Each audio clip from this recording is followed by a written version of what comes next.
Switch it. Hit the button too early. No, I hit it too late. No, Usually I hit it when it drops. No. Why are you starting the show with unnecessary pettiness? I mean, you weren't here last week and you're fucking up the feng shui, man. That's what I'm saying. You got to play that first. How do I make this bigger? I mean, just click on the dimensions. How am I going to click on the... This man does not know technology. There should be some shit on the corner. You can just go full screen. There you go. There he goes. Jesus Christ. I don't know if I want to see myself that big. Damn, I'm kind of ugly. I mean, your hairline is a medical condition. You could technically get a handicap placard with your hairline. So, what's up, good people? It's Touchdowns and Tangents live from the Good News Sports Studio out of Manchester, California. Shout out to the X Squad affiliates. Shout out to FBC Radio. Shout out to the Good News Sports app where you can hear us live every Thursday, 8:30. And also on touchdownsandtangents.com, on demand, your favorite podcast app, etc. Indeed. As you know, I'm PD Camarillo. I'm Kenneth Frank James Berry. And the F is for filibuster. Wow. But yeah, man, there's a lot of news to talk about this week. Hold up, I'm going to fix the camera a little bit. Odell Beckham Jr. I mean, it's not like we didn't call it, because we kind of called it on multiple fronts. Yeah, that's actually better. People could actually see that my eyes are open. I don't look super high. I'm not high, by the way. It just looks that way. But yeah, touchdown tangents. Odell Beckham Jr. cleared waivers. He is free. I was going to make an Amistad joke, but I just don't have the energy to do that. That's pretty fucked up, too. I mean, between Odell Beckham Jr. to the Rams and Cam Newton returning to the Panthers, it's like we literally forget that we called predictions. We technically definitely called it. Like the fact that Lesney hire us. Lesney's probably listening to this podcast, honestly. If he's not listening to the podcast, he's definitely channeling our energy. He's like going back and listening to the energy they're on. He's like, okay, I know what I got to do next. Like the Jalen Ramsey trade, called it. Leonard Floyd was a perfect pickup. Clay Matthews was actually a solid pickup. I'm surprised. I mean, they could have kept him and he'd have been a better middle linebacker than what they have right now. That was the whole reason why they got him, because he didn't want to play middle linebacker in Green Bay anymore. Yeah. He's like, you know how many Pro Bowls I could have had as an edge rusher? I'm still the all-time sack leader in Green Bay history. That's pretty crazy to think about, actually. He made a Pro Bowl as a middle linebacker. And on top of that, the Thursday night football game with the Dolphins and the Ravens right now, Justin Houston, I think at 38 years old or 35 years old. I forget. He's definitely mid to late 30s. But he had his 100th career sack. Yeah, man. Shout out to Justin Third round Houston. pick out of Georgia. One of the few Chiefs I respect. Always wanted him to be a Raider. Never worked out that way. Shout out to Tom Ali. Should we talk about the Raiders?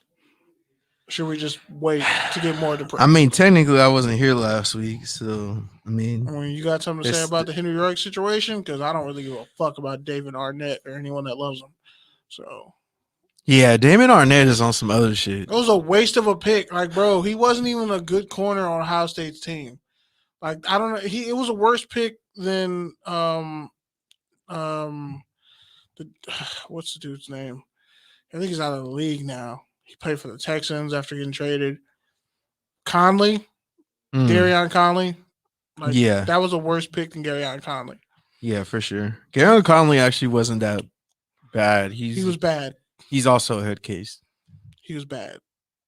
No, he wasn't that bad. He actually had picks. He actually had a season with 3 picks. So in did like so did 10 Fabian games. so did Fabian Washington. In like 10 games. But he wasn't all that great. So he gave up touchdowns. He was okay. It's not even that he wasn't that great. It's that their whole defense was so damn bad. That though the 3 Raiders defense he was on were really bad, bro. Like historically bad. So we pretty much just got Josh Jacobs for Khalil Mack straight up. Yeah, the whole thing with the Henry Ruggs situation, I wrote a column about it, and I mean, I think you talked a lot about it last week. It's just a terrible situation for everybody involved. Like, this man essentially set his family back generations off one really bad decision. And as someone who's been on both sides of the wheel, in this case, I've been both hit by a drunk driver, and I've been a drunk driver who didn't harm anyone, but still, it's not something that you can ever excuse because it only takes one time. You can get home 100 times, and that one time it just doesn't work out. Ruggs, best years of his life ahead of him. Now he's facing up to 50 years in prison. 5 felony counts. Released by the Raiders after only a season and a half. Was finally starting to really catch on with Derek Carr, probably playing the best football of his entire life. And just like that, it's all gone in a snap. He was leading the league, I think, in yards per catch at like 24, 22. Just a sad story. And then as we heard more about the victim and her dog, and it just sucks. Like, so much potential just gone off one incident. Yep. Same age. 3 people's lives change forever. His girlfriend, his child may never be the same after this. And I think when I watched that video of like the girlfriend and him, they were crying and yelling, and it was just like, that's probably one of the realest videos I ever seen, to be honest. I couldn't watch it. It was too much trauma. Like, seeing him crying. Yeah. He tried to pry the door open to get her out, couldn't do it. So now he probably thinking about his dead homie from high school who died in a car accident, and how he caused, like, he literally played a role in the cycle. Like, that's enough. They might have to have him on suicide watch, bro. Because that's a lot to put on somebody's head. Well, Devontae Smith said that he talked to him since, and said that he's doing better. You know, I mean, I don't know how you can ever be good in that sort of situation, but he's doing better. I mean, considering the position that he's in, and he's not on fucking Instagram Live threatening to kill people and calling them fags and playing with guns and all that shit. I know, but that's what he was saying. Like, I'm not saying it. I'm just saying what he was saying. But it's like, it's just weird to even. I remember how freely that word flowed growing up. And there's like a 5-year period where, like, we all got older and we just chose not to say it. And the fact that, like, he's old enough to grow up in his time to know, like, bro, you don't have to call everybody out their name. Exactly. And not just that. And not even just like calling somebody that word, but like, you're not from Atlanta, bro. Like, why you got the Draco out and shit, threatening people to shoot people? Why don't you threaten to shoot some of these receivers who keep beating your ass every week? Yeah. And that's my whole point, is like, you literally just watched a man lose everything in a second. And rather than, taking a chance to let me be stupid, reset and have some gratitude that it's not that far, it's like, nah, let me fucking, I don't know what the purpose was. Because, like, if you care about your game that much, then work on your game. Like, I don't understand how he hasn't gotten better in a year and a half. Because he was a fleet. Like, the Raiders could have had Jefferson for the Vikings. They passed on him in the draft. They passed on a bunch of cats at the end of the first round. Like, that's why I go back to that draft when they could have had Devin White.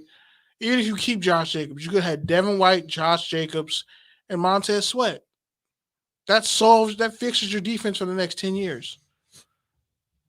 And then, like, if you just draft guys who can play and they don't have to fit your system, they can play in any system, and you just draft the best player available, naturally your team gets better. But no, you like treat the NFL draft like it's like, oh, this is only gonna like I have to take this person even if it's way too high. I have to take this person to fit my shit. And it's like, bro, you've not been a successful coach outside of winning a Super Bowl with somebody else's players. And this is bigger than this is, by the way, Christopher Williams, who was in New Jack City. He apparently is in a coma. So this is bigger than as Wesley Snipes said, this is bigger than me. This is bigger than, you know, if you saw New Jack City, you know that scene. But this is bigger than him. This is bigger than John Gruden, Jack Del Rio, Reggie McKenzie, Mike Mayock. This is a fundamental failure. This is over a decade of just debaucherous dumbassery. I'm obviously gonna make like now I know what my title is gonna be for this Raiders piece I've been writing for the past like year and a half, like how to describe the last 15 years of watching Raiders football and how it's literally been the same shit. Like literally the Raiders are their own time loop. It's like Dormammu, I'm coming to make a deal. Except the things they do just become stupider and stupider. Like if What If was a real life thing, it would be the Oakland Raiders. What if I just keep making all the wrong decisions?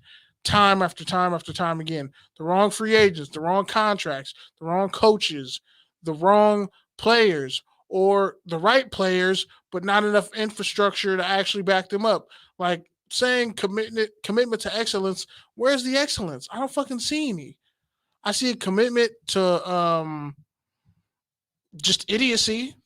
Commitment to empty promises. I think that's what the Raiders are. I think the other thing that you're missing on it too is under the Gruden Mayock regime over the past 3 years, what we were sold is, well, they're high character guys, right? These are guys from championship programs who know what it takes to compete at the highest level. So that's why we want to bring them into our culture so that they can make everyone step up and compete. Well, guess what? That's some shit Urban Meyer would say. Guess what? You're not competing. Proof's in the fucking pudding, right? 7-10 looks realistic this year, like I said. Half of the players you drafted, to Kenny's point, are not panning out. 70% of them. They're either in the wrong row completely or they're just ass. Or they're better on other teams. Yeah, or they go and find ways to stay in the league, like Shelby Harris, Stacey McGee, and Danico Autry, who had 9 sacks and went to the Pro Bowl.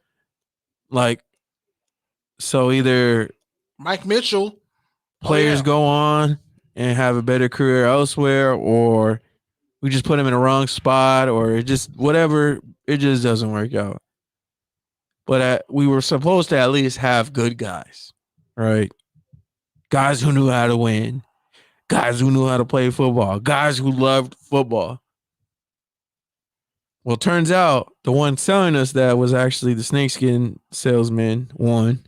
And 2, it didn't take long for those players to show their true colors.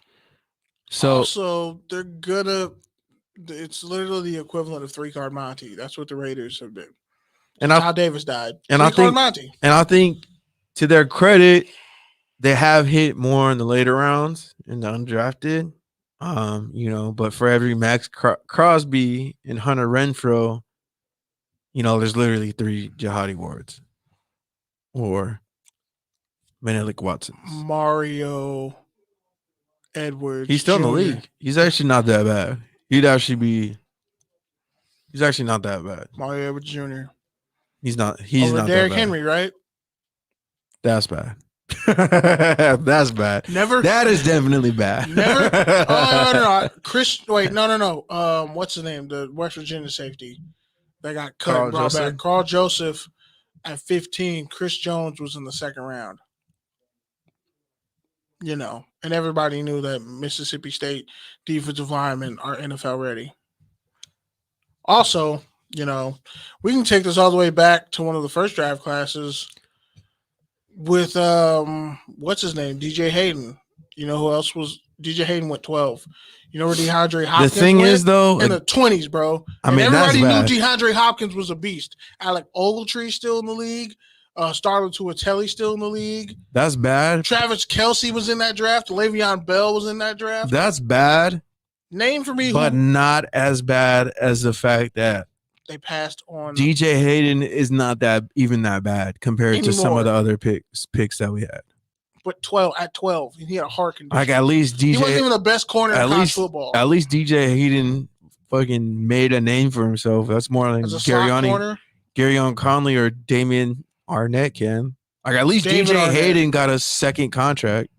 With the Jags, were terrible. He still got a second. No, he got a third contract because he went somewhere else before that. He might still be in the league. He went to the Lions first before that. Remember? All I know is, and he was with the Texans too, I think.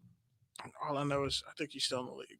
He's not in the league, but he's around the league, so Chris he's getting Johnson, workouts still. Stanford route, they're all the same corner. Tell me how they all run 4.3s. They can't catch or shit. Yeah, I mean, yeah, he got a pick. The highlight of DJ Hayden's career is intercepting Peyton Manning. And I think they lost that game. I mean, that made Tracy Porter a lot of money. By the way, Casey Hayward's been a great free agent pickup, but that was 3 years too late. Deshaun Jackson was a really good free agent pickup, but that was 3-4 years too late. Remember when he went to Washington and then he went to Tampa Bay? But the Raiders, he couldn't. Raiders Twitter wanted him to come, and then after he left Philadelphia, the Redskins brought in RG3 and Wale and somebody else too. I think it was John Wall. There you go. Oh, and Kirk Cousins. Was it Kirk Cousins? I don't think it was Kirk Cousins. Kirk Cousins was in the same draft class as RG3. He was the 4th round pick, and that's why everybody was. But they were using RG3 to recruit Deshaun Jackson. All I know is he could have easily been a Raider 4 or 5 years ago. Casey Hayward could have been a Raider before he went to the Chargers. There's a reason why cats don't want to come to Oakland. Because, yeah, you'll come here, but then they'll draft crappy players, and then it's just you, and then your profile goes down, and then you got to reinvent yourself somewhere else. Whereas, you can come to Oakland and actually be competitive somewhat now, but it's a makeshift defense. If 2 or 3 guys go down on this Raiders defense, they're done for the season. It's over. And apparently Trayvon Mullen is kind of he's kind of not out of the woods yet with some of the stuff he's been doing. So I don't think it's that big of a deal to comment on some porno, but probably the timing of it is kind of bad. But and aren't Raiders DBs known for one thing, bad timing? I thought you were gonna say being handsy. More like bad timing. If they were handsy, they'd actually get more hands on balls. At least Nnamdi. Trayvon Mullen is the best corner we've had in a long time. That's not saying anything at all. It's saying something. I'd rather have Chris Houston when he came out of DJ Arkansas. Hayden. Chris Houston when he came out of Arkansas. Trayvon Mullen is better than DJ Hayden. Is he better than Chris Houston? Who played for the Falcons and the Lions? 2nd round pick, 3rd overall. I don't even know who Chris Houston is, I'm being honest. You can go back and Google it. Shout out to whoever's in the chat. We can't see you right now. By the way, pull up the chat for StreamYard. See who's in there.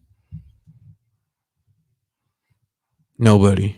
I just want to see. Honestly, though, waste my damn time. All I'm saying is, actually, there's somebody watching.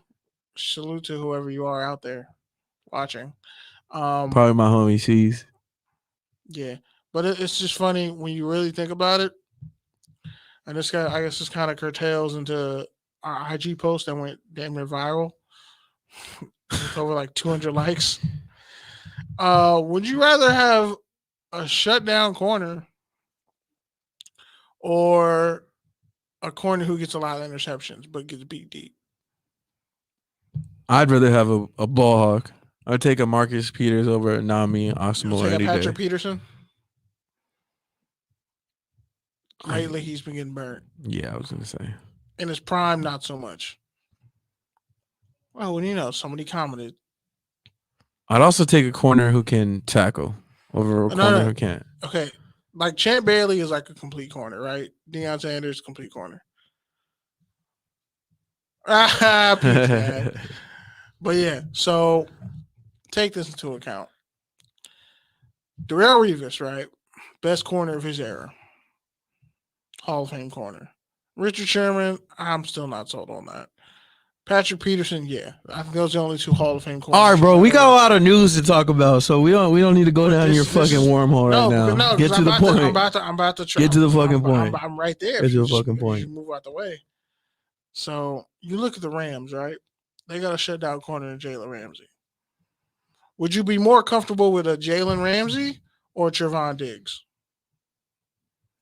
In that case, I would take Jalen Ramsey. Even though I think because he can still create. He still creates turnovers, and he can tackle. He can play any of the 5 secondary spots.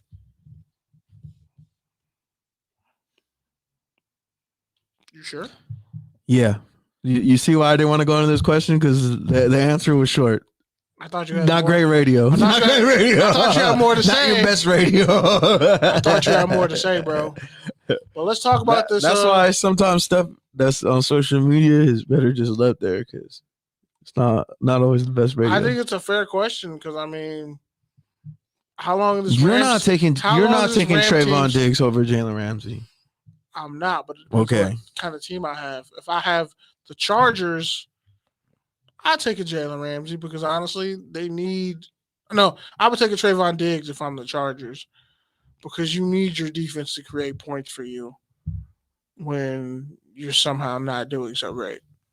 I mean, I think the Rams have everything at their disposal, so of course you take Jalen Ramsey. But if you don't have that, then you get a corner who will get you a pick 6 or 2.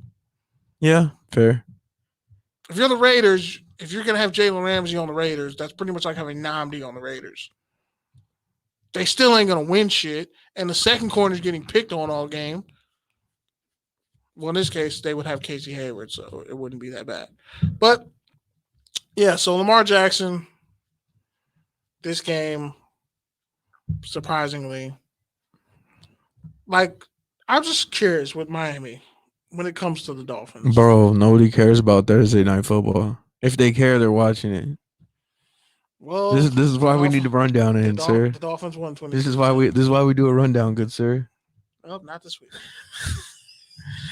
I didn't write it down, but I know what I didn't write it down for you, but I wrote it down. We haven't talked about like 7 big things that happened this week. Well, let's talk about them. We already pretty much ran over most of the most late breaking stuff. No, we didn't talk about any of the breaking stuff. We talked about stuff from last week, and then we talked about this week. Odell, Deshaun Jackson. We didn't even talk about Deshaun Jackson. I mentioned we talked about the Raiders in the same rant that we have every single week. I find. What else is there to say about Deshaun Jackson other than he's their best receiver already? He's not their best receiver. Hunter Renfrow is, but first Hunter Renfrow. How do you and your Deshaun Jackson? It's Hunter Renfrow bullshit. Hunter Renfrow bullshit is there. Hunter Renfrow got his shit tossed up against the Chargers. Don't tell me he's their best receiver when all you do is run underneath routes. He's literally their best receiver. He's their most consistent receiver. He's literally their best receiver. No, that would. He's literally their best receiver. That would be Darren Waller. He's their best receiver.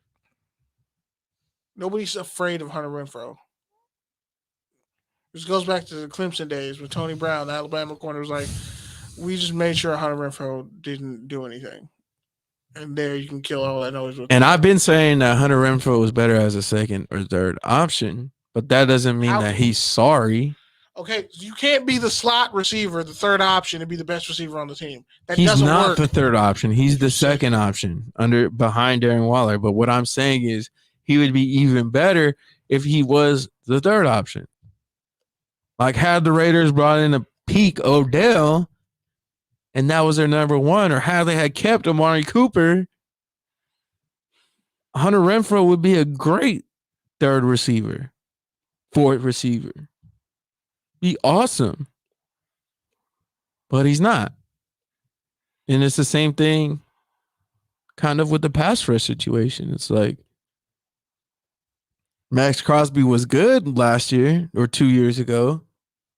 But then the second year when we expected him to be the guy by himself, it's like he was still a 5th round pick or 4th round pick. Like you can't expect this man to do everything. But now this year, we got him some help. We got some defensive tackles. We got a defensive end. He doesn't have to do everything. He's thriving. It'll be the same thing with Hunter Renfrow when we can get a slew of targets around him. Like we were getting there with Henry Ruggs. Yeah. We were getting there when we had, Nelson Aguilar or when Zay Jones was looking like a good fifth receiver. Like, we had a group, but the bottom kind of falls out when you take your biggest X factor out of that, Henry Ruggs. Now, Deshaun Jackson, they hope will replace some of that, but this man is 34 years old and he's not as fast as he used to be. He's still incredibly fast, but I mean, he's not 4.25 fast anymore. There's a lot of Spencer James comms to Deshaun Jackson these You're days. being disrespectful as fuck, and you haven't even seen all of All-American. You're being disrespectful, and you need to stop. Because Inglewood High School is right down the street, bro. You need to stop. Like, actually, it's far over yonder, but, like, stop it. And Inglewood. All I know is when Deshaun Jackson made a cameo, and then they were like, oh, yeah, he's from our area, and blah, blah, blah. I was like, bro, Deshaun Jackson is from Long Beach. This show's supposed to take place in Inglewood. Not the same thing, but okay. Have you ever said Inglewood? We'll rock with it. We'll rock with it for cultural appropriation purposes. Have you ever said Inglewood growing up? Inglewood? You always said Inglewood. You never said Inglewood? No, I never Okay, did. that was just a Hawthorne thing then. There was a thing years ago. I think it's still Idlewood? Idlewild? Nah, like weirdly, like all the Mexicans at Lawndale would always say Inglewood instead of Inglewood. Wow. The black players. So some you're of racist. Them, no, the black players didn't know how to say Hawthorne correctly. Me. It was like Hawthorne or some shit. And they're like, what? And I'd be like, how do neither one of y'all know how to properly say words correctly? It's Hawthorne, Inglewood. I still don't know who the fuck Lusinger is. Where does that name even come from? Because you used to lose a finger at Lusinger. That was a real thing. Motherfuckers was getting stabbed up. Lusinger was really bad 10 years ago. All right, other stuff we got to talk about from the week. Your boy Cam Newton coming back to the Panthers. I think you threw that out there too as a halfway joke, and I laughed at it. I was like, why would he go back there after how things ended? Sure enough, the Panthers wanted that old thing back. And it's funny because they're still paying for Teddy Bridgewater, who replaced Cam, and they're paying Sam Darnold, who got injured and is on IR, who replaced Teddy. And then they bring back Cam, who's getting about $10 million. Cam's just looking at him like Kermit the Frog at a stoplight, looking at you. I mean, I get it. The South is not that great outside of the Buccaneers. They're 4-5. They're not out of it. And they've made some moves. Stephon Gilmore got a pick versus his former team.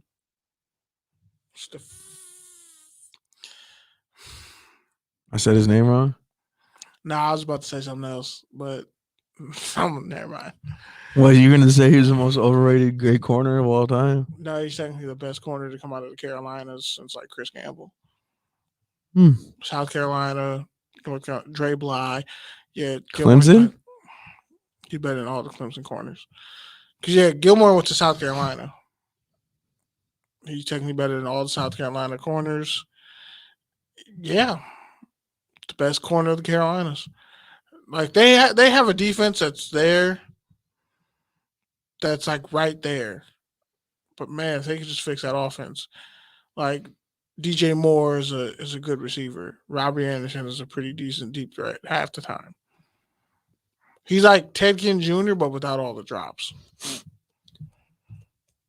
Other shit we got to talk about on a sadder note, that whole Travis Scott situation. What did you think about it, Kenny? Let's hear what you think about it, Mister. I've never been to a music festival. Let's hear your thoughts. Music festivals, just not on the level of that. But I've been to concerts. I've been to all type like community festivals. Okay, are you telling me? But I've been to concerts before. Okay. Like I went to a Wu-Tang concert. I went to a System of a Down concert. Okay. Bottom line is, fuck you. I get it. I didn't go to Coachella, and I regret I'm just saying. Have you ever been a crowd of 50,000 people all singing the same song? No, but All right. I have been in Then the you crowd never for been the. to a music festival. So continue. What the fuck did you think about it? Okay, I'm gonna just say this. Um, security was ass. We all know that. Security's always ass. Security's We always all ass. know that. But the report that came out where somebody was getting stuck with the needle, the dude who came They out, said that was fake. he said it was a lie. He got punched in the face. That's usually what happens when you get punched in the face at a concert or close quarters. Here's my thing. I don't blame Travis Scott. I blame the governor of Texas. Abbott's bitch ass. You opened up the state. You let Texas be wild. You created a situation where kids could go to a fucking concert for Travis Scott, which is like adult material. 12-year-old kids, 11-year-old kids. First off, why the fuck you letting your kids go to a Travis Scott concert under the age of 18? Anyway, under the age of 15, anyway. That seems like a parental failure. First off. Take some fucking accountability for you being a shit parent. Don't send your kid. First off, if you listen to Travis Scott, it only takes 5 minutes to like, yo, fam, there's going to be weed and alcohol. There's going to be drug and liquor consumption at a Travis Scott concert. Somebody's going there to rage. Shit's already going to be violent and crazy. But I read an article somewhere said like now it only matters because white kids started dying. But when black kids were getting fucked up at Travis Scott concerts, by the way, you could point to a 9 Inch Nails concert years ago where like 10 people died. Somebody died at an Ariana Grande concert. People used to pass out at Michael Jackson concerts, but nobody died. Motherfuckers use concerts as a chance to do whatever, or festivals, whatever. Use that as a chance to do drugs and wild out and just have no regard for the rules. And then when somebody gets fucked up because of your selfish actions and you cause somebody's death, you're not individually held accountable for what you did to create a mob environment. You blame the person who put the concert on, who didn't have to perform for some of you raggedy motherfuckers. And as far as I'm concerned, sue the insurance company, sue Live Nation. That's what insurance is for. Yeah. But don't cancel Travis Scott and take him off day and night and all this other shit. When that's what I hate about this generation of like people want to cancel everybody. It's like y'all really wouldn't have survived our childhoods because wild shit happened all the time. I remember like 10 years ago when they had the festival at USC and it was right before a game. It was like a rap concert and it was like an EDC event and a bunch of people OD'd. What was EDC? Yeah, a bunch of people OD'd. They fucked up the turf.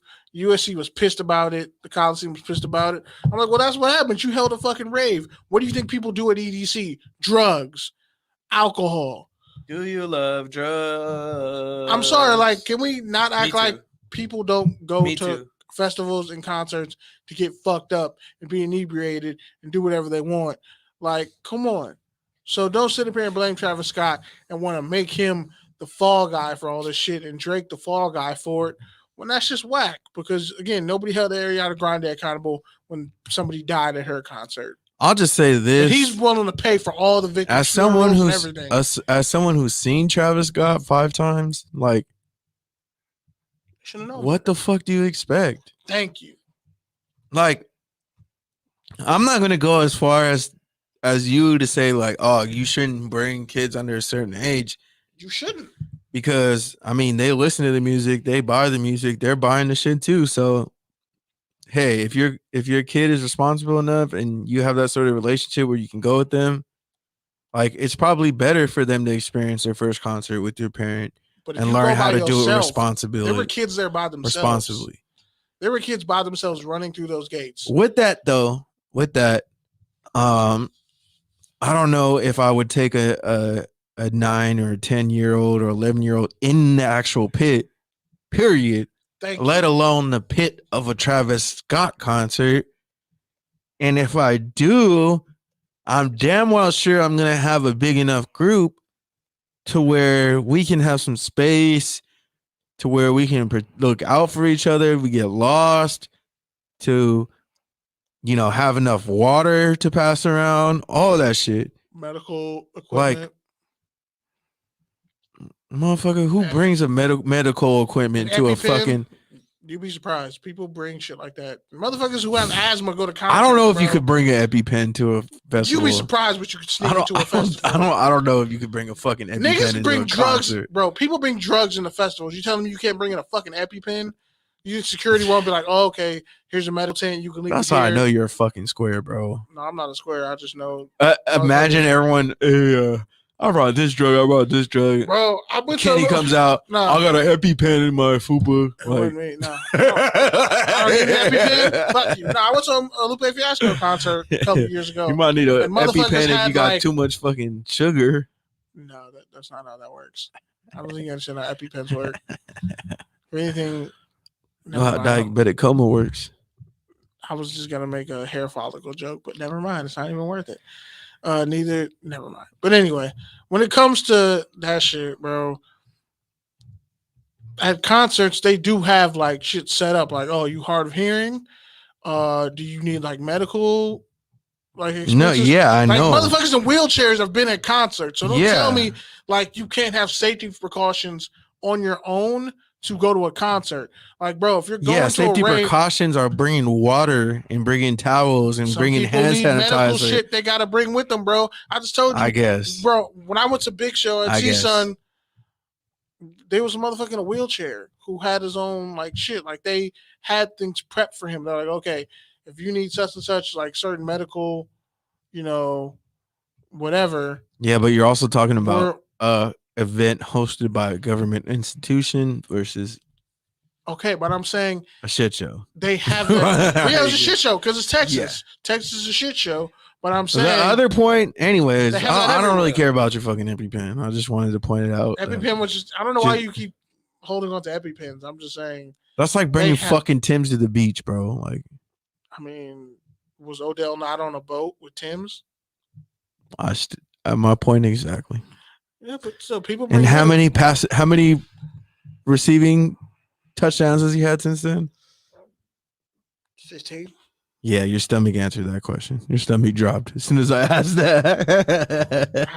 I was like, that would hurt. Like I should have saw that setup coming. Sound like a little fucking little puppers in there, like growling at me. Bro, I'm gonna punch you in the face. Shut up.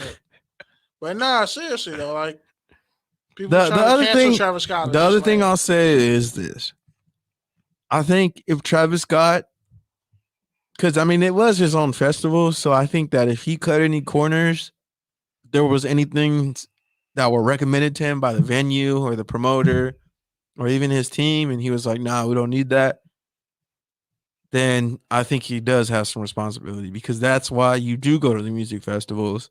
Like, motherfuckers think it's about, just getting exposure and stuff, having all these stages and these bands, but it's really crowd control. Like, that's why you have 2 and 3 performers going at the same time. So everyone's not in the same spot at once. Because that's when bad shit happens. And anyone who's been to a show like that knows that. So I don't know if it was a Travis Scott oversight and he just underestimated the sort of pool that he had. Because, dog, it was only 5 years ago I saw this man at a fucking rodeo in Santa Barbara for $15 with 200 people. Like, so the glow up, whatever you want to call it, that he's had is seriously unreal. But yeah, so I mean, I don't know, man. It's kind of like the Henry Ruggs situation where it's like it's just a tragedy, like all the way around. Like, it's not their fault that they died. It's not Travis Scott's fault that they died. It's not the crowd's fault. It's just some individuals. It just is. It's individuals who go to concerts and then they press the issue and create a fucking mosh pit where people get trampled to death. Like, I blame those individual motherfuckers who will skate free on this and then want to point the finger back at Travis Scott. Like, no, you're the asshole who goes to a concert. But that's like going to the beach and getting mad because there's women who are sunbathing or fucking in dongs. Like, that's definitely false equivalent. It's not, bro. It's like, yeah. If you go, it's like, yeah, that's the extreme to start fights and create chaos. But those people exist. That's the extreme. And like, I'm not saying that it's good or it's right or that's how you should be. But that's what you prepare for. That's what you take It's precautions like for. dudes who show That's up. why you're in a buddy system. That's why you stay out of those situations if you can't handle the situation. The pit ain't for everybody, bro. Go to the fucking beer garden, get some overpriced food, sit in the grass, chill, listen to Travis Scott, and take your ass home. Well, And walk out faster than everybody else who's deep in the fucking pit, bro. Like, it's the same thing when you go to fights in Vegas. You got to know when the fuck to dip because there's fights all the time. The Rams game, every week there's a fight at a Rams game. The Rams Titans game, this is dude. just people don't know Knocked how out to two be people aware, at once. man. People, I mean, and People to don't know your how to point, act. people are fucking crazy right now, just in general, because they don't know how to act. Because it's a weird time, but They didn't know how still, to act before, that's and now not a you have cop-out. children. You have children There's mixed gonna with be people- adults. there's gonna be people looking for a fight anywhere you go right now. Basically, people at are the the fucking problem. grocery store, you can get into a fight these And days those people are the over are a the grocery problem store or everywhere a they fucking go. parking lot. And that's what I'm saying. Those people are the problem everywhere they go. And sometimes you got to knock motherfuckers like that out and alleviate situations. But in a situation where like that, where it's too many variables to control, yeah, somebody gonna get trampled to death.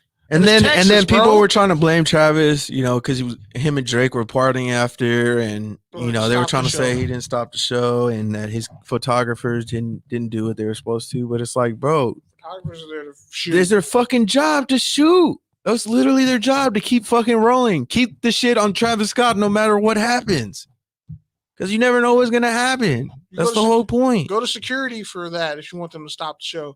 He gonna stop the show, and then it's gonna get even more rowdy. And then this week, someone surfaced the video of Travis saying, "Hey, check on your neighbor," blah blah, which he does at every fucking show. He always does that. Hug your neighbor, check on each other, make sure everyone got water. Because fucking Travis is a rager. He's a rager too. Like, come on, dude. Don't. That's what makes me mad about the situation. Is just like, don't get mad at the man for being himself. Like, don't embrace him and blow him up and let him get to the who's who of hip hop to where he's so big that he can fucking finally have his own shit in his own city and just fucking give back to his people and make some bread. And now you're just gonna take it away from him. Not because he did anything outwardly bad. Maybe he didn't do anything good. Maybe he didn't react to the situation or respond to it how you would have. But he didn't do a Henry Ruggs situation. Like, he didn't do a John Gruden situation. Like, this man is just being the same performer he's been since he was selling out shows at a fucking rodeo. Like, come on, dude. Stop it. Have some accountability. Which a lot of y'all don't, because you want to go to concerts and blame. You want to blame what people in the crowd amongst you did. And the motherfucker on stage is here to perform for you. But you blaming the performer who refunded everybody's tickets. That's money out of his pocket. He's taking a hit. His businesses are taking a hit because some assholes wanted to not trample people to death. It's in a fucking it's just mosh like pit. we talked about a couple years ago at a Tyler shit when everyone booed off Drake and it was like, you know, half the world You selfish thought bastards. it was funny, and then the other part was like, dude, this is the fucking biggest name in hip hop, and your selfish asses just fucking Booed him off stage. 'cause booed you him wanted off Frank Ocean. stage. That's why Frank Ocean won't come see you.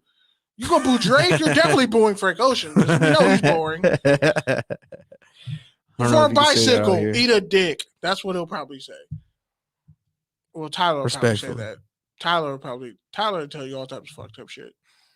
But Frank will be nice and respectful, like Andre 3000 about it. But it's just like, what do you expect, man? What do you expect? These kids, they don't respect anything, and it's good because, yeah, you know, we're having this awakening, but also it's like they also can't look themselves in the mirror either. At least that's where it's headed. if something doesn't change. I don't necessarily blame the children. I blame the adults for fucking up society and then allowing children. Children will always find a loophole. Guess what? I can't get mad for my nephew for headbutting the fuck out of me today. I gotta know he is still learning how to control his head on his shoulders. And if I'm holding him a certain way and he wants to turn his head the other way, he doesn't realize he doesn't have to swing the full fucking You're doing force that Pete thing. of his skull. So you're doing that Pete in my thing. face. You're doing that Pete thing where like you just started doing something and you're talking like you're an expert on it. Just saying, you're only like 9 months into the process. I've been taking 7 months into the process. I helped raise my little sister too. She's like 23, so shut up. I've changed. I'm not new to this baby thing. So you were 5 years old changing diapers. When I was I was changing my sister's diapers. Me and my older sister we just told my mom to go away and lay down. We changed a lot of my little sister's diapers. We looked out for her. And that's where it all went wrong. Hey, don't get your ass beat. No, it was like, and that's where Kenny I'm lost sorry. his self-preservation. I'm sorry. I'm sorry. I was really close to my siblings as a child. I'm sorry, Pete. We all can't experience that. That's wonderful. Anyways, you ready for college football? Yes, indeed. Okay, so here's the deal, right? Cincinnati began disrespected in the polls. They dropped down. At one point, they were second, but like in the college football poll, I think they're like fifth or sixth or some shit, possibly eighth. Now, Michigan State, I want to try to keep this in mind. Michigan State, like I said last week, beat Michigan 37-33, right? Kenneth Walker, the third or fifth or whatever, how many? Yeah, he the third, I think. He had like over 100 yards rushing and like 5 rushing touchdowns. So just keep this in mind. Michigan State is ranked behind Michigan. Michigan is like 7th. Michigan State, I want to say, Michigan is ranked 6th. Michigan State is ranked 7th. How the fuck is Notre Dame ranked 9th? Somebody needs to explain that to me. Who have they played? So Georgia, Alabama, Oregon, Ohio State, Cincinnati, Michigan, Michigan State, Oklahoma, Notre Dame, Oklahoma State. This is going to be a trash playoff, y'all. I'm just letting you know. It's going to be Georgia versus fucking Alabama in the national title game. I'm not watching it. So what we would have got in the previous format? Because Oregon's going to lose to somebody in the Pac-12, bro. They're going to lose. Oregon's going to lose probably in the Pac-12 title game. If they don't get by Washington State, something's going to happen. Then Ohio State is playing Purdue, and Purdue's been knocking off all these top 5. They've beat like 3 top 5 teams this year. They clapped Iowa. They clapped Penn State, I think. They clapped just a bunch of top 5 teams in the Big Ten. And now they're playing Ohio State. So top 5 to 9. Yep. They might clap Ohio State. David Bell's a really good receiver for Purdue. Cincinnati's ranked 5th. And Michigan State is ranked behind Michigan, which amazes me. Because how do you beat a team head up and then they're ranked ahead of you still? But I mean, that's because I think people really don't believe in Michigan State outside of Kenneth Walker, which is fair. There's like been this huge buzz for Pittsburgh quarterback Kenny Pickett to be one of the top QBs in the draft out of Pittsburgh. And I guess he just broke the all-time passing leader mark. I watched Kenny Pickett play. I'm not impressed. I don't think he's going to be a franchise guy. I think Sam Howell's better than him, but Sam Howell looks too much like Will Greer to me with more athleticism. So I'm not really sold on that. Now, this is a shocking hire, right? Jim L. Mora, former Falcons coach, former UCLA head coach, is now the head coach, probably the greatest head coaching hire in school history for the UConn football team. He's the next head coach. He's replacing, after Randy Edsall, the team's winningest coach of all time, who has a career losing record. Like a lot. He's lost a lot of games. Like, check on that man. He's gone through a lot of losses at UConn. But Jim L. Mora is now the head coach at UConn. They're 1-8 this season. He's 59. He last coached at UCLA at 2007 before becoming a color analyst for ESPN college football. 2017, I think. You mean? No, he coached in 2017, but he became like an analyst after that for like 2 years. But you said 2007. My bad. Oh shit, my bad. Freudian slip. I was going back to his Falcon days when 2004 when he. Okay, you don't have to give your error more hindsight by defending him He's more. been around for a long time. Yes, he was a 49ers defensive coordinator at one point. He developed Brett Hundley, even though Brett Hundley didn't do shit once he got in the league. How about them UCLA guys? But honestly, I think Moore is the perfect guy for that because he can get a lot of transfers. He can, because I mean, UConn's not a powerhouse in the state of football, so he can make UConn respectable. They have players every now and then. Every now and then, but they have a few 4 and 5 stars. They get no, they don't. They don't get 5 stars. I'm sure they've had a 5-star. Let's look it up. This is the last 5-star out of Connecticut. You can look it up, but okay. All right, I'll look it up. Fine. I'm telling you. Finish your college thing. I'm telling you it's never happened. Okay. Next up, when it comes to college football. So Oklahoma has this huge quarterback controversy because what's his face? Caleb Williams has been killing it, and he's pretty much Kyler Murray but bigger. And Spencer Rattler, who was considered a Heisman favorite, this dude has all these videos coming back out about him when he was younger. People saying he was a shitty teammate in high school. Are you ready? Yeah. You ready? It wasn't Jordan Todman. Dwight Freeney. Dwight Freeney was not a 5-star recruit who went to UConn. I'm just naming all players from the best players from Connecticut. No, but I know there's been plenty of great players from Connecticut, but none of them went to UConn. So that defeats the point. Right there. That's not what I'm saying. I'm just saying that there's talent in Connecticut in the northeast part of the country. But they don't stay home. That's what I'm saying. That's why you got Jim Mora. Yeah. We'll see what that looks like. So Deion Sanders got released from the hospital, and now he's back on the sidelines. Joe Horn's from Connecticut. Yep. And he's in a big ass somewhat like a wheelchair, but like a bed in a wheelchair. Out there coaching his team, Jackson State, I think is like 8-1 this year. Bruce Campbell's from Connecticut, and he got his he had some complications from his foot. I hope he still has all his toes because like they're not really saying what's going on with his foot. But I mean, they're 6-0 in the East Division of the SWAC. They're 7-1 overall, and they're gonna be playing Florida A&M. So I'm rooting for Deion Sanders, man. But you know, they're saying he interviewed for the TCU job.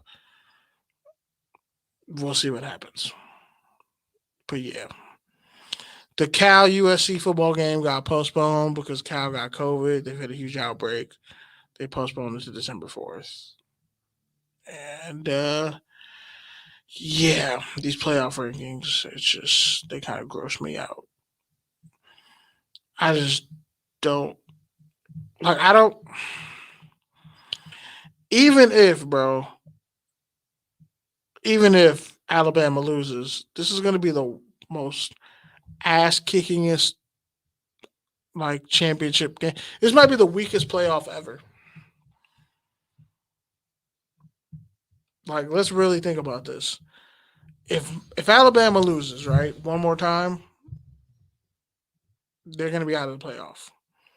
Or do you still put a 2-loss Alabama in over, let's say, Notre Dame if they win out, or Oklahoma if they win out, or Cincinnati if Cincinnati's in as long as they win? But Michigan and Michigan State are right there. If Ohio State loses to Michigan, then like, do you take a 2-loss Ohio State or a 2-loss Alabama? Realistically, I mean, you can't take both.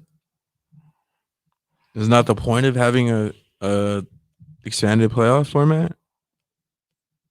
Yeah, but it's not looking great, man.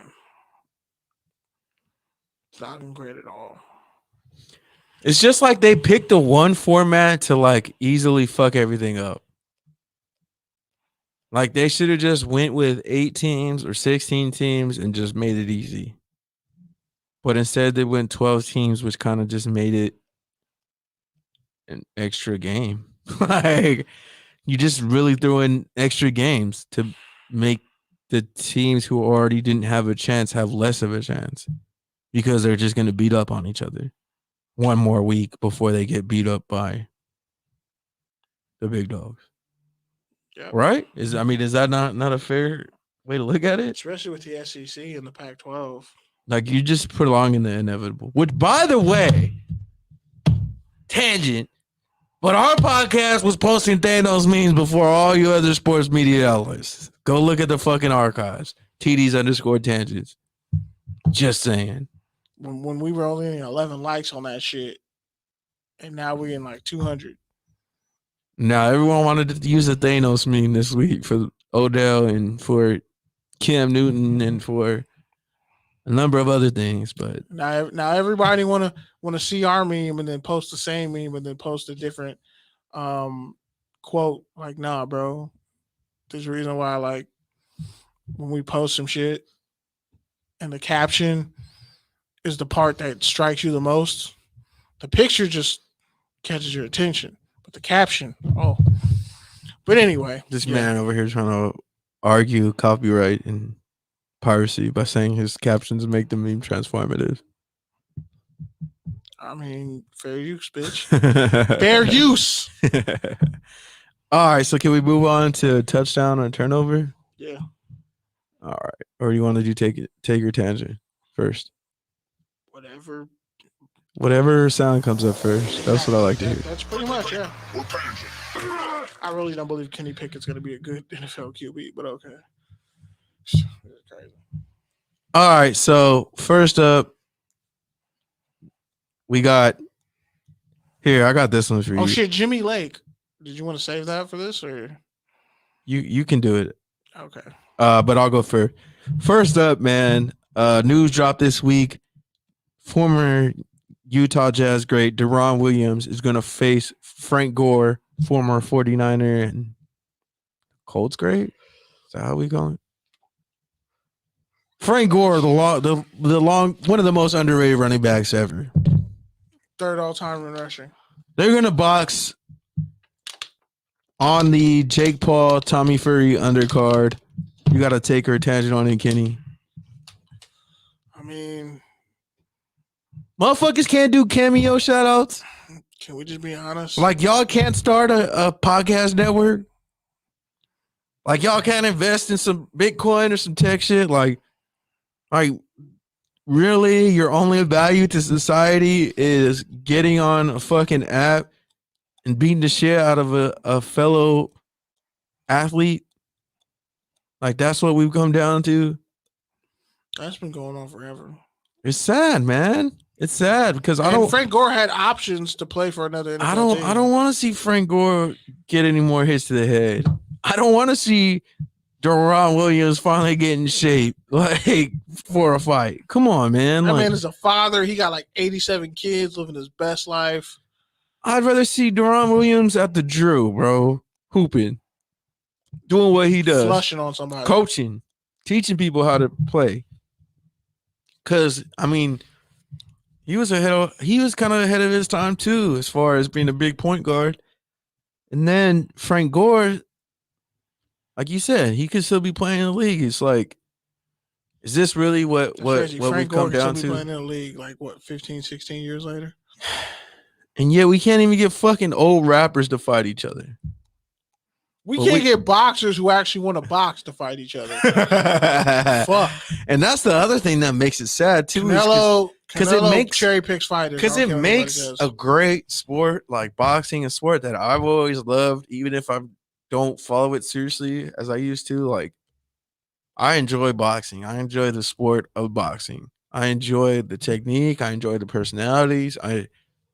Fucked up boxing was all the promotional shit and the unions and all that and rights The and lack of unions. contracts and exactly. Al Heyman and All the business fucked up boxing, and now the business of boxing. here it is, like this Triller thing that's being really disrupted and is bringing some attention back to the sport. Is now just kind of like culturally appropriating it. Like it's a slap in the face to boxing because boxing decided let's make more money and protect fighters instead of putting the best fights out there. And that's why UFC is still never going anywhere because boxing won't. Like Clarissa Shields had to go to UFC to really get a payday. And get so now these two people who don't even know how to box are going to get in a boxing ring and just fucking wail on each other. I mean, you ain't gonna fight Frank Gore. And I'm not fucking kids are gonna watch it and think that's what boxing is, and it's like, no, that's a fucking bum fight on a fucking app. And honestly, it's probably not even gonna be as good as a bum fight, but it's gonna get a bunch of fucking money. R.I.P. Kimbo, bro. Bro, his son's apparently a better fighter than him. But like Triller with Jake Paul, I'll give him this. The Paul brothers. They know how to market fights better than some of these boxers. Definitely. And they're going to get a bag. They're YouTube influencers getting a bag, bro. I've said this on the show but before. But they can only get away with this because they're white. I don't fuck with them. Like anything they say, as humans, their opinions. But as far as being a marketer, businessman, like the Paul brothers know what the fuck they're doing. I will say that.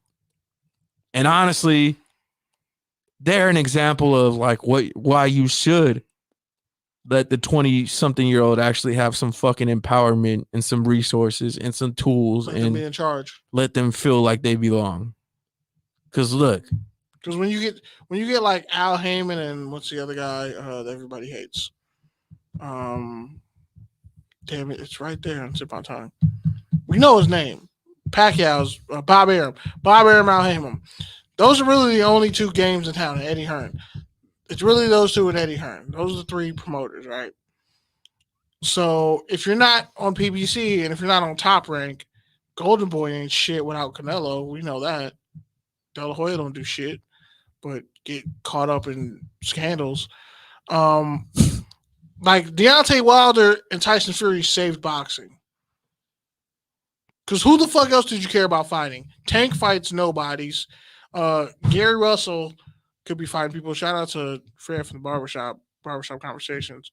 He's been doing that shit for years, calling out what's going on in boxing and other platforms. So, like, at least these cats know how to market stuff. You can get mad at the TikTokers and YouTubers, yeah. But smart business is smart business. And cats are getting paid on these undercards. They are. They're getting paid. Yeah, they are. Female fighters, like they're actually getting huge paydays. Again, Clarissa Shields had to go to UFC. Boxing never really tried to promote her. I tell you properly. What. And she's a gold fucking glove boxing champion, one of the greatest female boxers of all time, arguably better than Layla Ali in terms of skill and just who she's beaten. But I'll tell you what, if you put me, the Paul brothers, and Jackson Mahomes in the same room, I could tell you who's getting voted off the island. That's racist because then he'd be the only black guy in the room. Damn it. And homophobic. You're a piece of shit, bro. And you said the F word this episode? Or you're canceled. Damn, man. Why are you turning against me? All the problematic shit you said. No, I say shit that's true. You said a lot of problematic shit. Say it. When? Say it. I'll tell you. All I'm saying is, you can't. But all I'm saying is, the reason why I brought up Jackson Mahomes is just like, you should have brought Jackson Mahomes up. You can say anybody else. Like, there's a bunch of to your point about the TikTokers is probably could have went to Kansas. Like, there's a way to get famous and to get attention and to not be annoying and to do it and to not be annoying. And to also create for other people. And that's the point that I'm trying to make. Like, it's all social media influencers and YouTubers aren't the same. And you can see that really just by their content. Like, you could see who's all about me and who's actually trying to do something. Yeah. So. Straight up. All right, go ahead. Hit your next one. Okay, so Jimmy Lake, you showed me this video. So Jimmy Lake got suspended for a game for pretty much pushing a player. He smacked him with some paper or whatever because he did a nasty ass late hit out of bounds. So my question is, are you finally going to address your beef with Polynesian football players? You're a lot, man. I mean, you played All in I'll say is IE, this. so like, there's a rivalry up there. Like, All I'll say is this, man. Like, you don't get to just like be whoever you want on the field and then just expect to just switch it off as soon as the whistles come on. I know that's what your coaches will tell you, but as we know, it's really not realistic. And to me, like, I get it. You don't want to see your head coach get in the face of any players, but like, come on, dude. He hit him with a stack of papers with when he still had all his gear on, and then pushed him out of the way. Like, he didn't lock him in a room. He didn't berate him in the media. Like, come on. Like, he pushed him. Like, that's why it's like, again, man, to your point with the whole cancel culture, it's like everyone just wants to look like they're doing the right thing, but they don't actually think. Like, they don't actually think, like, dude, this shit happens all the time in football. Like, don't act like all of a sudden late hits never happen and coaches don't teeter that line. I mean, you could just put up Alabama film of them hitting people late and never getting called for it. You can go back to the national championship game with Clemson where they lost, where Deshaun Watson got his fucking head taken off numerous times, and it should have been ejections galore. But Alabama doesn't get hit with those targeting rules. And to go back to the whole Polynesian point, culturally, and I've said this before, culturally, certain groups of people have been groomed to play football, and like it's treated like they can't be anything else. Oh, you're 6'5", 300 pounds, and you're fucking 14. You have to play football. Maybe he could be a fucking neuroscientist. Um, Granville T. Woods was 7 feet tall. He created roller coasters and a bunch of other shit. So, yeah, black people invented roller coasters. Google it. But when you think about the culture of what's considered tough play in football, dirty hits are a part of it. If you literally, there's certain times if you're raised around shitty coaches, they will be like, okay, tough physical play and hitting me to the whistle, even if you're away from the ball, which is kind of a dirty play. Doing shit like that to the whistle is okay. And that shit, that probably ain't the first time he's been told not to do that. And let's be honest, when you played against teams that were predominantly either Tongan or Samoan, and if there was like a lot of black players, there's like some racial tension Clicks. there. Clicky. There's clicks on both sides. You saw Gridiron Gang, whether it was racial or gang related. Like there's a schism there. That's a world within itself. If you're not really in that world, you don't really understand what the fuck we're talking about right now. But for those of us who do know, we know. So when you get like that big poly dude who he's really just big and he's getting recruited, but he really ain't shit. But all he does is beat people up, bully people. But you don't want to fight him in real life, or if you have to fight him in real life, you have to fight him and all his cousins. Yeah. And they get away with that shit. Or the little brother gets away with doing some hoe shit, and then he slides because he got all his other family members to protect him. Like that's a real thing in football.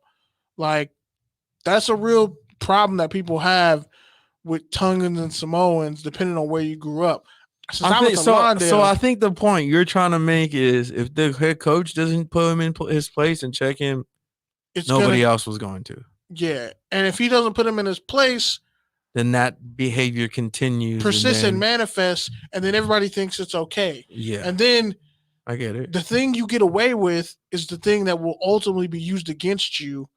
Yeah, like so black players with anger issues, but white players have plenty of anger issues. But that aggressive play when you're knocking people the fuck out during the game will be used against you after your playing career is over, or if you have a slip up. That's what I'm saying. So like the same way. Oh, I just think that player should have just stepped up and said, "Hey, like I was wrong. I was wrong," That stupid shit on the sideline against Oregon. Coach, I Check have no me. problem with coach. He checked me. We talked about it after. Talked with the guys after. Everything is good. Blah blah blah. I've had coaches blow up on me in the moment, and the shit was like, "Yo, you went too far in that moment." My O line coach and my head coach my freshman year fighting over me. They're like, "Bro, get off." All lines were like, "Bro, get off his fucking back. He's been great all game. You only say something to him if he fucks up. You don't even compliment when he does something great. Like that's because he's supposed to." I'm like, "No, you don't literally do that to anybody else but him, and you don't realize you're doing it." Or another player be like, "Just leave him alone. He's having a bad game, but he's gonna get out of it in the second quarter. He just has a slow start." Coaches kind of know the temperament of their players. So they know I need to yell at you or get in your fucking face and grab you and say, "Hey, calm the fuck down." I had to smack you upside the head, but like you know better. So this all goes down to culture and understanding. That's why it's a shame that there's not as many black and Polynesian head coaches. There's only like 2 Polynesian head coaches, and one's at fucking BYU and the other's at a academy school. Um, the fact that there's so many great Polynesian players but so few head coaches, and there's so many black players but so few black head coaches, that means something when a man from that community is talking to you. Just look at the high school teams: Hawthorne, Lusinger, Lawndale, black men, Polynesian men, men from the community, men who understand the children and they can talk to and communicate with them because everybody grew up together. There's a melting pot. And we know customs. Like, yeah, that's cool when you around your cousins and shit, but don't bring that over here and do that on the team because that's not a good look. You're going to alienate yourself from everybody else when you act a certain way around your family and then try to bring that shit to the team. So, I mean, again, some of y'all who don't know the interpersonal relationships of race and football between blacks, Latinos, Polynesians, white dudes, like, you won't understand this. But what happened on that sideline with with with Coach Jimmy Lake and that player, that was It's not a classroom, guys. some learning textbook material. That was some shit you could learn from in a moment. That's a learning moment, but the rest of the world who wants to cancel everybody only saw a coach, quote unquote, being violent with the player when Nick Saban's done way worse this year. That's all I'm saying. I think we clarified that pretty All good. right, well, let's move to touchdown or turnover. I think that was good for that segment.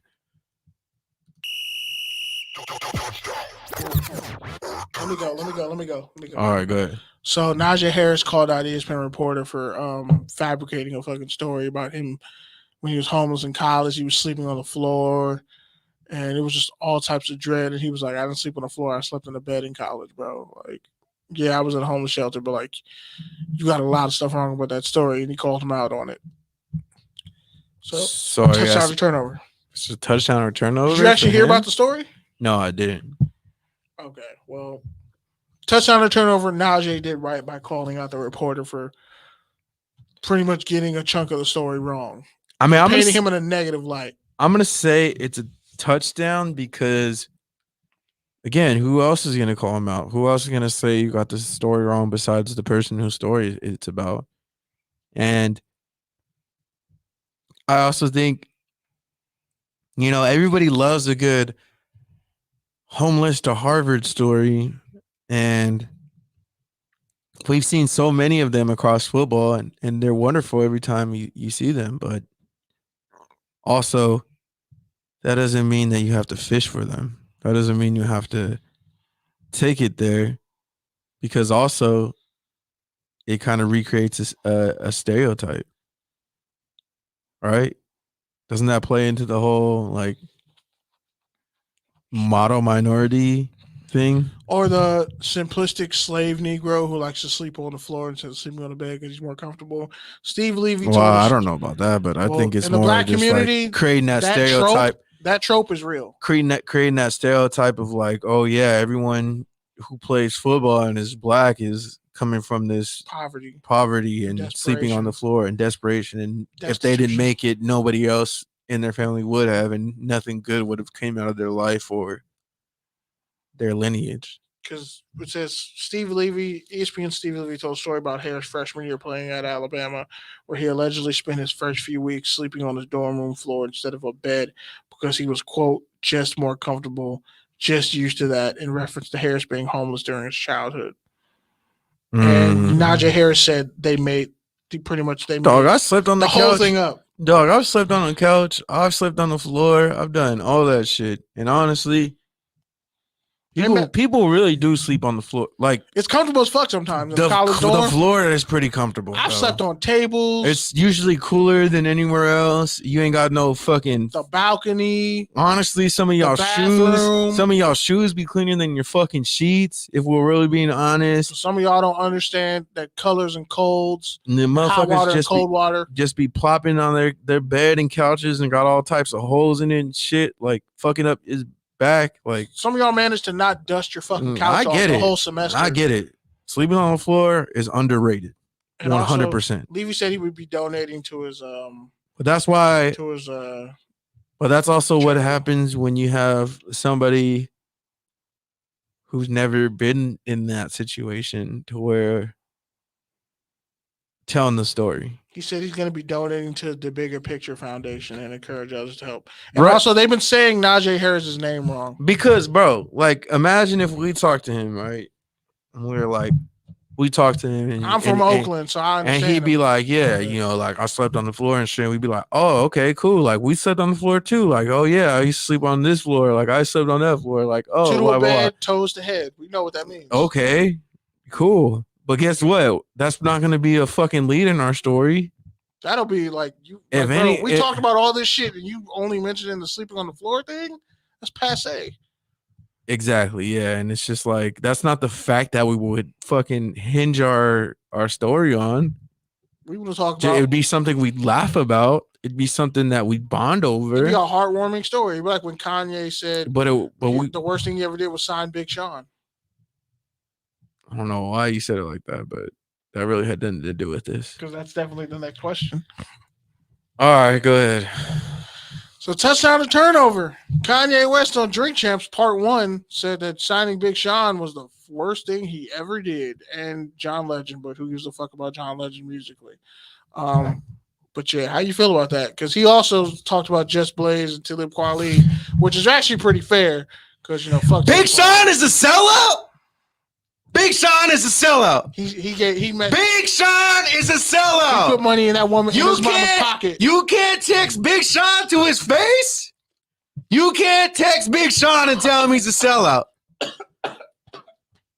Big Sean is a sellout, but you had his fucking masters for 15 years. But Big Sean's a sellout. God damn it. If one more... Dog, if this podcast stops, this podcast stops and you do a Charlemagne interview, just be expecting me to be outside in a fucking ski mask, bro. Like, I'm into your life and you have a sit down with fucking Charlemagne. All right, that's the fucking line, bro. That's when you know I sold out. That's the fucking line. All right, I gave up the masters to the podcast. God damn, man. Shout out to fucking Soulja Boy, bro. We took touchdowns and tangents to the Black Effect Podcast Network, which is owned by y'all. Really gotta stop acting like you haven't had some of the best times of your fucking life to a Soulja Boy hook. Okay, let's just start there. Speakers going blammer. Besides boy that, swag, y'all always wearing big ass t-shirts. Fucking on chicks that are mid at 27, but they were like dimes at 18. I mean, if we really want to talk about it, he was kind of at the impetus of the switch over from boob to ass culture. Wait, we really want to talk about it. Did you say impetus? Yeah. I feel like that's not the word. Whatever. He was at the beginning of the fucking switch from the precipice. Boob. There you go, precipice. Precipice. There you go. You forgot a whole fucking part of a whole fucking prefix. I forgot the whole the whole root fucking prefix. Oh shit! All of a sudden, Kenny's a fucking linguist. I've always been a linguist. Who fucking knew? I was like, precipice, right? No, God you damn. said precious or some shit. I don't know. I said epitus. You mean there's epitome, epitome? I still gotta find out how to fucking say that because I'm like, no one says epitome. It's epitome. Epitus is like the climax impetus. of it. You mean impetus? Like the yeah, with an I, impetus, not precipice, but whatever. That song "Dog" changed our whole culture. Is what I'm saying. All I'm saying is I feel like you didn't get enough of the Big Sean energy out, and I feel like you're still holding on to it. Tell us how you really feel about how Big Sean's time went on Good Music. It really wasn't all that good, was it? I'm just gonna say that. Was he really the worst signing on Good Music?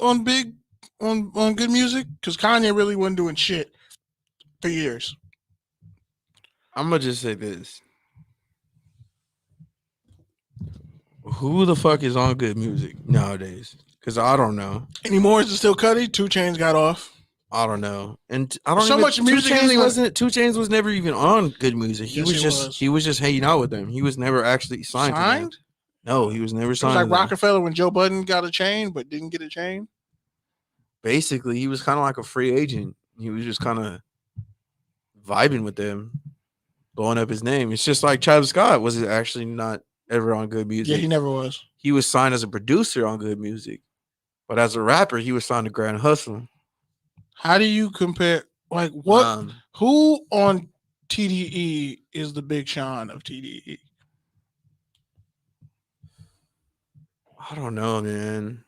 I don't know. So you won't compare Big Sean to Kendrick? What I'll say about Big Sean is this. Big Sean is a fucking great rapper. He's one of my favorite rappers. But like that man can really not put together an album. Like, so whether that falls on Good Music or whether that falls on him, it's the same to me.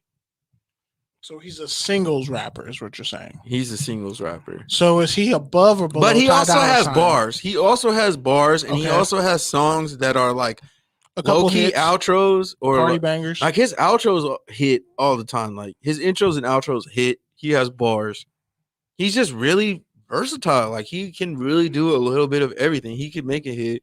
He can make a ballad. He can make a rapidy rap song. He could make a trap song. He could do it all. And like, that's why fucking Kanye signed him. Like, dog, come on. They called him a Democrat chill, but Big Sean was like, I'm not even political. Remember that time. Big Sean, Drake, Kid Cudi, Wale, J. Cole, all those rappers pretty much came out at the same time. All right, the end of our high school era and into college.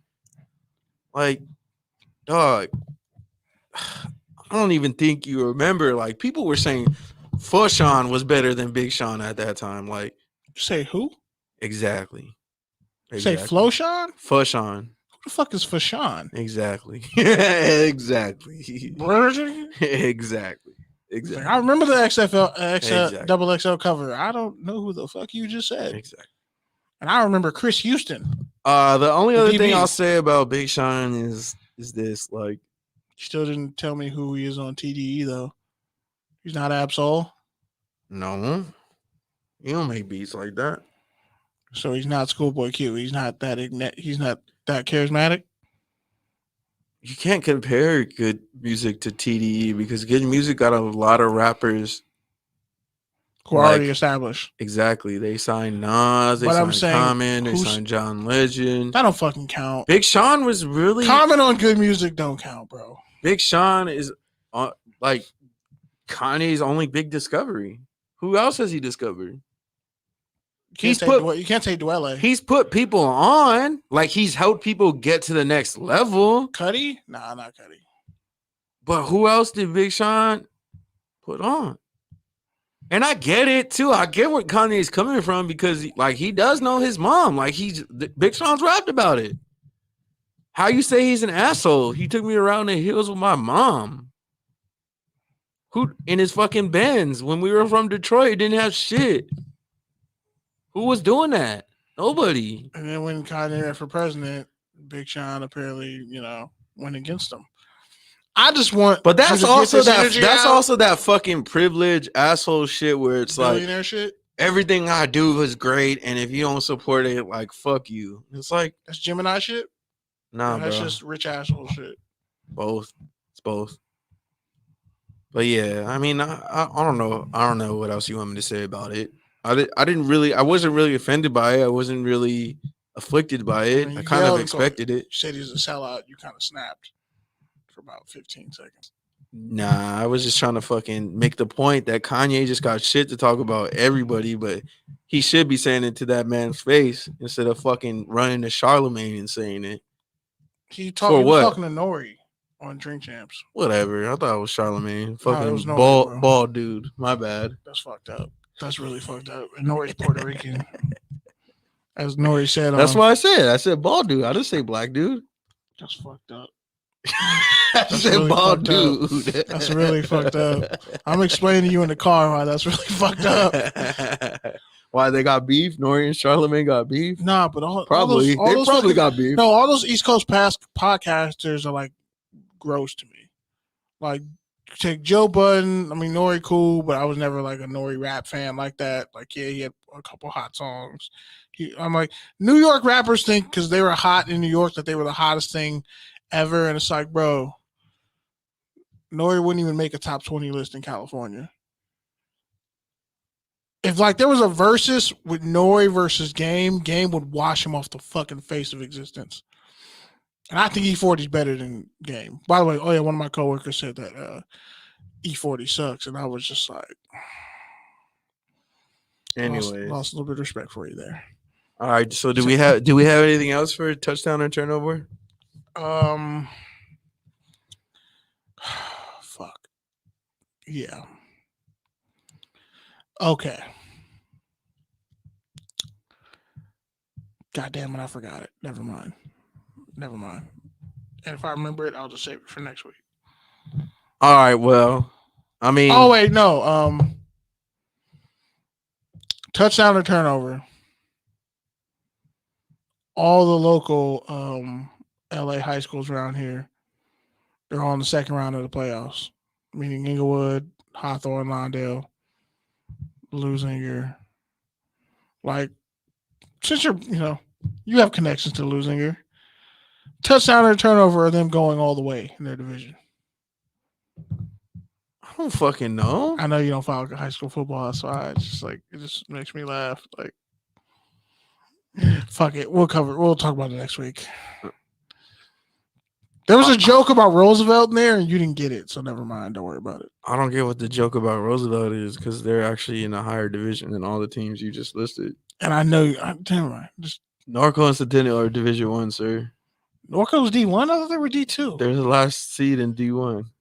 Bro, well, D2, but it's technically D1. Bullied in D1. It's technically D1 because it's not fair D1 to be D1 anymore. D1 is open, so it's which isn't fucking fair because it's going to be shit. Bosco and Mater Dei beating everybody in Corona Centennial. Shout out to everybody that's who what it should be. Shout out to everybody who commented on that post, by the way, who said who talked about Corona Centennial. Apparently, all that talent's homegrown. I've been told you that, but I was like, okay, but I said, but no, you said no, but I was like, because you said no, Centennial poaches talent from the area, from other schools, not from the area. It's still kind of adjacent to what Mater Dei is doing. What I'm saying is nobody goes to Fontana and gets kids from there or some are necessarily Ontario. They'll get kids who should go to Norco, who should go to Corona, who should go to Santiago, and they'll go to Centennial or Roosevelt and they'll go to Centennial. But it's from Corona. They played together in Pop Warner, like they're. So it's not cherry picking, but it kind of is cherry picking. Somewhat. I mean, it's cherry picking, but I guess you could say it's going to get transfers too now. It's like picking the fucking fruit off the ground. Like, yeah, like you don't need it, but also you're just gonna let it go to waste. It's some USC shit. Just like, stacking you're just gonna let it go to waste. It's like USC stacking 4- and 5-star recruits. It's like when they got Brian Bach. But to my point, they didn't need him. To my point, what I was saying about Corona Centennial is The reason why they're so good and why they've been the best team in Southern California for 20 years. One of the best. No, they've been the best team over 20 years. If you look at their record compared to over modern 20 day, years, compared to modern day, yes, over the last 20 years, 15 years for sure. they had a solid 8-year run if For nobody was 15 fucking with years. Corona Centennial. 15 years, the last 15 years for sure. Servite? But what I'm saying is the reason why they have that is because they develop their talent. They pull those guys in the second and third guy. They mix guys in. They have their 5-star guys, but they also have the dudes who've played Pop Warner since they were 12 and just know how to play football. Okay. Like they mix those guys in too. Like they find what players can do well, and they let them do it. That's why they have multiple D1 players every single year. Thanks for educating me. Told you, bro. I mean, even fucking Eubanks was playing JV and varsity. Like that Eubanks and they had two, and he had 2 D1 quarterbacks ahead of him. Berkovici, or did Berkovici go somewhere else? No, Berkovici went to top. Okay. So who was in front of? Was it Martinez and then someone else, another one? Because JJ Taylor played on that team. Eubanks really was like baby Cam Newton, and then went to Arizona State, and then fizzled out. But yeah. All right. So with that, I guess we get to the rants. You want to go first? Go ahead. Sure. Man, I've been forgetting a lot of shit this week. I think I'm gonna just go get some more ice cream. Nah, not ice cream. I might get ice cream. He lying. I definitely probably get some ice cream.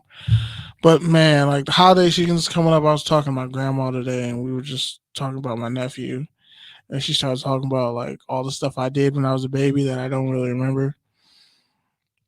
And then she was talking about how like in the first grade, like what I used to do is like I would buy everybody snacks and candy and shit. She's like, yeah, like 5 girlfriends.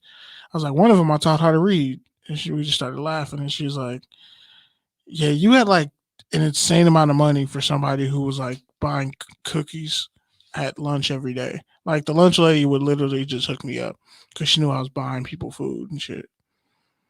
It's funny, like when the people in your life remember things about you that you just like, you don't even, I'm like, I don't know where that came from. You're like, no, that's who you've always been. And it's kind of like, it's kind of heartwarming. It's kind of like somebody sees you. Like somebody sees you before you even saw yourself. Exactly. Like they see you before you even saw yourself, and it's like, damn, that's some heavy shit. Like my nephew's one day is gonna have no recollection of some of the stuff he's done as a kid, but he's gonna do it and not know why he did it. And somebody gets to be there to show him a picture or tell him a story. Lineage is dope, man. So I'm thankful that like I'm living through it. I'm living through a lineage right now, and I can actually like see it in real time. It's almost like when Doctor Strange saw those different ways they could be Thanos. This is like I'm just seeing like, oh, this is the shit that like when you're passing something down from one generation to another and somebody's standing in the gap, like I'm the person standing in the gap, and I just have all this knowledge information from both sides, and really what determines next is what I do next. And that's at times like the weight of my choices, like, damn, this is gonna be a bad choice. It's like depressing that if I make this choice, will it like fuck things up in the future? I'm kind of working through that.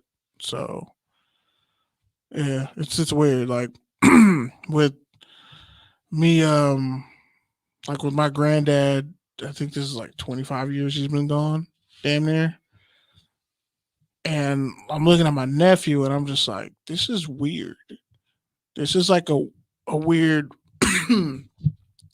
process, like seeing the maturation of a man, of a boy, a baby coming into, his own, and me going into another layer of manhood, just living through it all at once in real time is kind of really humbling. So that's all I got to say. And Kanye's off his fucking rocker, and y'all need y'all need to get off Travis Scott's head. The last point I'll make on the Kanye thing is like don't be a motherfucker who like don't call somebody a sellout if you've ever been called a sellout by anybody. Period. I'll just leave it at that. Like, I don't want to hear a famous person call another famous person a sellout. Tell me what their city and what their people say. Like, because Detroit still loves Big Sean. So obviously he's doing something right. As far as all the other shit, like, there's some rappers, some great rappers, some top 5 rappers who ain't even loved in their city like that. And it's probably not their fault because it's kind of what happens when you grow up in the rap game. You don't learn how to be a good person. Like, really. If anything, you learn kind of the worst of humanity, really, being a child rapper. So until somebody from his city comes out and is like, nah, fuck Big Sean. He ain't done nothing for Detroit rappers. He ain't done nothing for the city of Detroit. He ain't done nothing for his family. He ain't if his family comes out and says, yeah, fuck Big Sean, then sure. But another man who's made it, who's made money off Big Sean, who's had his own questionable history, like, come on. Come on, man. Other than that, I'll just say it's been a crazy week for me. A lot of things have turned for the better. There's better days are coming, to quote Reason. I'll just tease it at that. But the takeaway from it all is this: one, last time I was here, because I was out last week. Shout out to Kenny for holding it down. He had a great show. I was in the chat the whole time, pretty much. But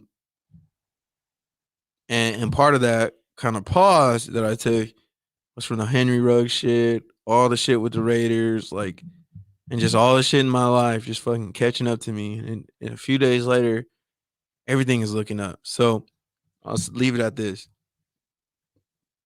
Tough times don't last. Tough people do. That doesn't mean you got to be selfish or you got to withhold your emotions or turn them off or anything like that. What that means is you can get through it if you find and try and test systems to help you get through it. And if that doesn't work, ask for help from your people, your mentors, your God, whatever you need, ask for it and keep going. Because guess what? When you really think about this shit, and this is something again, when I was last here, Kenny wanted me to talk about my fellowship, and I was just, still in the middle of it and tired, and I didn't want to, and we were late, so I didn't go in on it.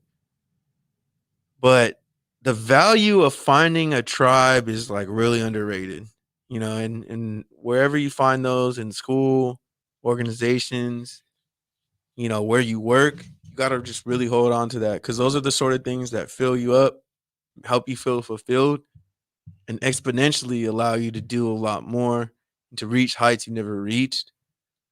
That's what was really great about the fellowship that I did was just being around all these great journalists and trying to problem solve all the same exact problems that we all face. It just makes you feel like you're not alone and that you are special and your experience matters and you have things to offer and you don't have to be cookie cutter and you don't have to overthink and over evaluate and try to solve everyone's problems. You are great who you are and that's who you got to show people. That's what you got to build around.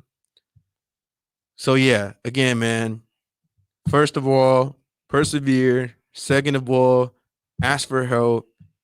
And third of all, find people to get you support.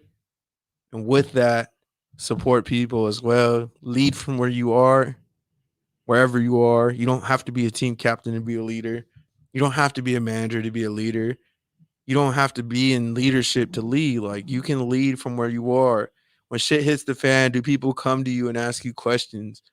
Do you stay composed? Are you able to hold yourself accountable and disciplined to the things that you want and that you teach and that you believe in? Because that's leadership. When shit hits the fan, who do people look at? Right? And whether that's your friends, whether that's people below you, whether that's your family, that's where the leadership is. Who's following them? Why are they following you? Anyways, with that, shout out to Good News Sports, shout out to FBC Radio, shout out to X Squad affiliates, shout out to your favorite podcast app, touchdownsandtangents.com. Have a great fucking week. Salute.